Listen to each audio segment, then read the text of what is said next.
किसी भी सोमवार की अष्टमी के दिन शिवलिंग पर अगर लगा दिया जाए, जिंदगी में दुख तुम्हारे आसपास भी नहीं भटक सकता, सुख की अनुभूति होगी। शिव महापुराण की कथा कहती है, बड़े ध्यान से सुनना। कभी जिंदगी में अगर मौका मिल जाए, कभी जीवन में तुम्हारे घर में गौ माता हो या कोई गौशाला हो और तुम्हें मालूम है कि ये गाय का ही दूध है, ये गौ माता का ही दूध है, तो कभी जीवन में अगर मौका मिल जाए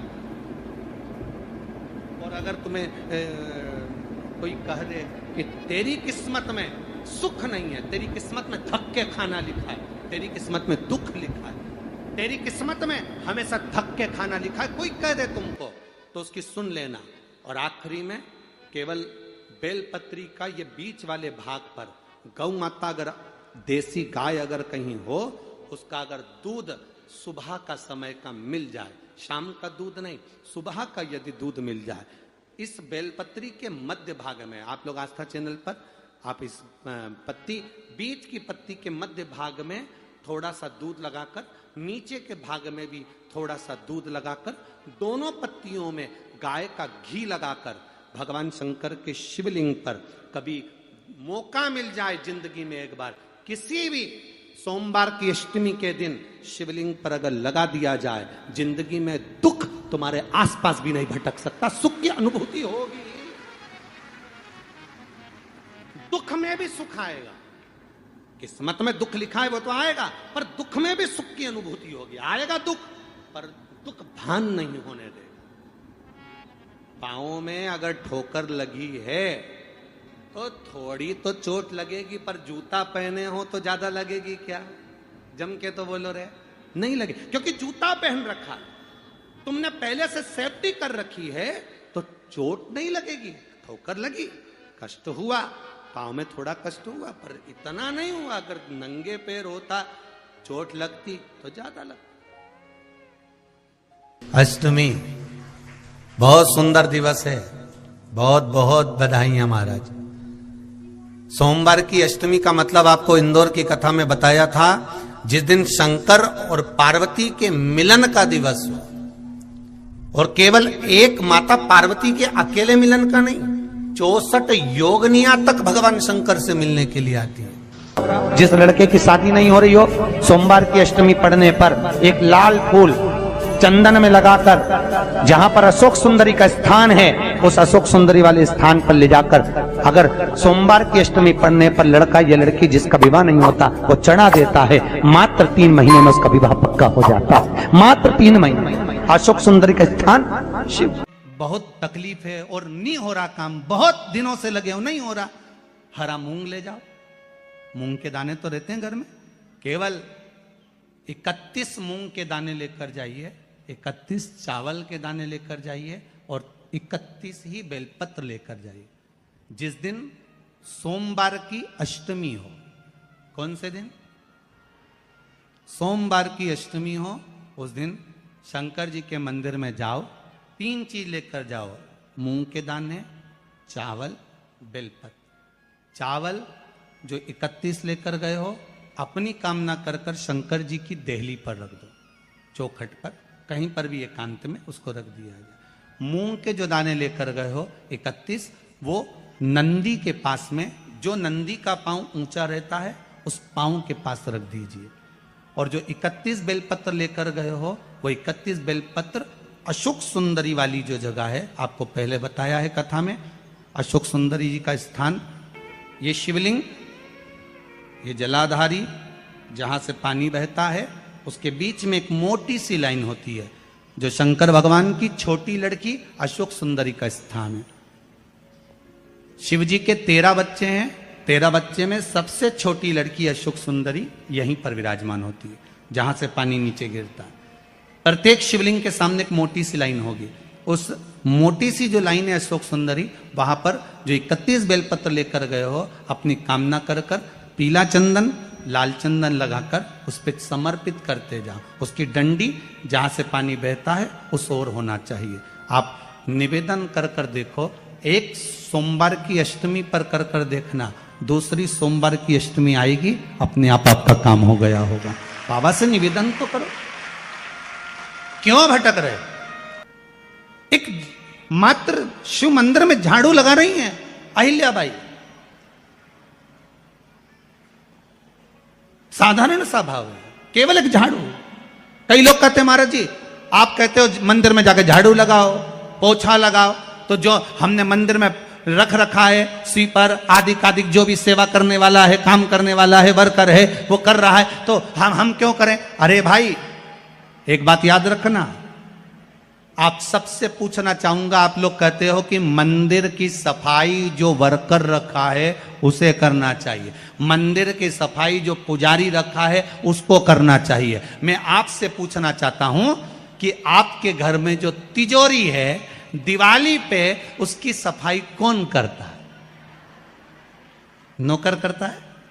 अरे बोलते तो जाओ। नौकर करेगा? नहीं। वर्कर करेगा? नहीं। स्वीपर करेगा? नहीं।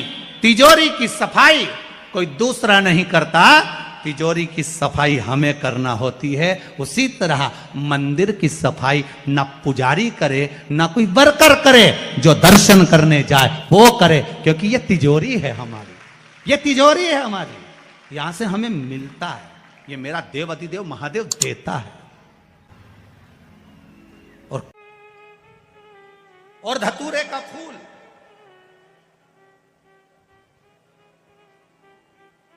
कांटे वाला धतूरा और उसमें लगने वाला एक पुष्प, आस्था चैनल पर आप लोग देख रहे होंगे धतूरे के फूल का दर्शन।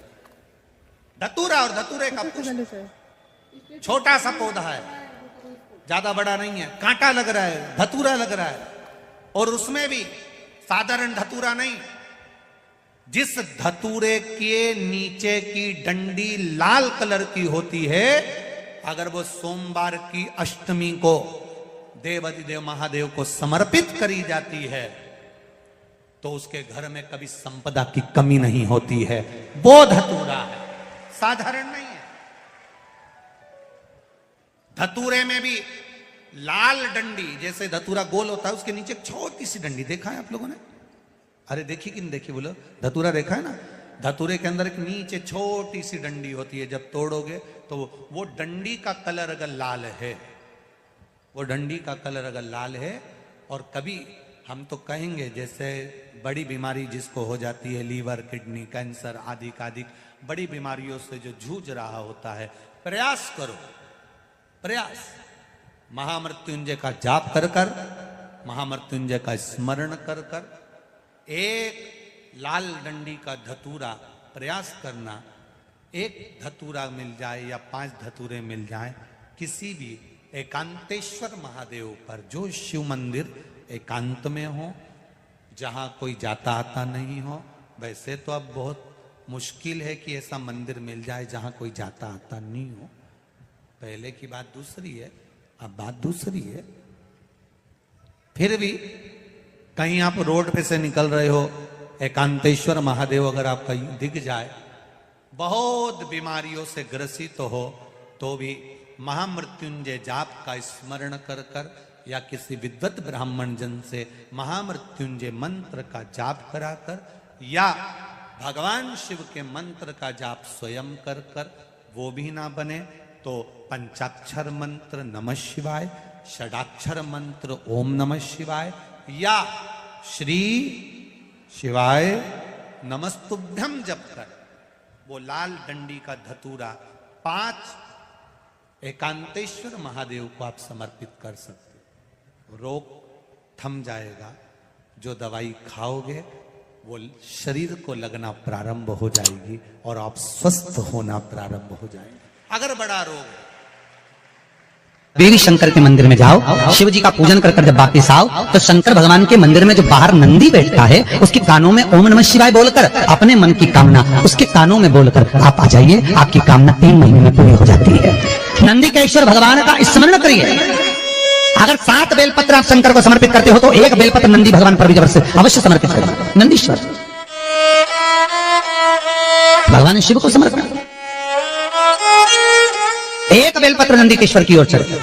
और बहुत ध्यान दीजिए महाराज, अगर कोई काम अटक रहा है, नहीं हो रहा, बहुत प्रयास करा, तो भगवान शंकर के मंदिर में 5 बेलपत्र चढ़ाइए। और शंकर भगवान की जो छोटी लड़की है अशोक सुंदरी, आपको बताया था ना अशोक सुंदरी का स्थान, भगवान शंकर की 6 लड़कियां हैं, उसमें से सबसे छोटी लड़की अशोक सुंदरी की जगह पर एक बेलपत्र चढ़ाई है। फिर एक बेलपत्र नंदीकेश्वर पर चढ़ाई है, और नंदीकेश्वर पर चढ़ाने के बाद भगवान शंकर के मंदिर के बाहर चौखट पर दिया लगा दीजिए साइड में, और फिर अपने घर पर आ जाइए, आपका कार्य सफल होना प्रारंभ हो जाएगा। नंदीकेश्वर, भगवान नंदीकेश्वर का स्मरण कर लेने पर जीव आनंद सुख की अनुभूति करता है, आनंद सुख को पाता। भगवान नंदीकेश्वर का पूरी दुनिया में केवल एक केदारनाथ ही एक ऐसा है जहां पर ओम कुंड विराजमान है। कौन सा कुंड है वहां पर? ओम कुंड। जो बच्चा हकलाता है, तोतला बोलता है या गूंगा होता है, जिसकी वाणी नहीं होती, वो अगर ओम कुंड पर जाकर ओम बोलने का प्रयास करता है तो जितनी देर तक उसके मुंह से घुन्न की आवाज निकलती है उतनी देर तक ओम कुंड में से पानी का बुलबुला निकलता रहता है। और 7 या 8 बार बोलने से व्यक्ति हकलाना छोड़ देता है, तोतला बोलना छोड़ देता है और उसकी वाणी आ जाती है। वो ओम कुंड केदारनाथ जी में बसता है।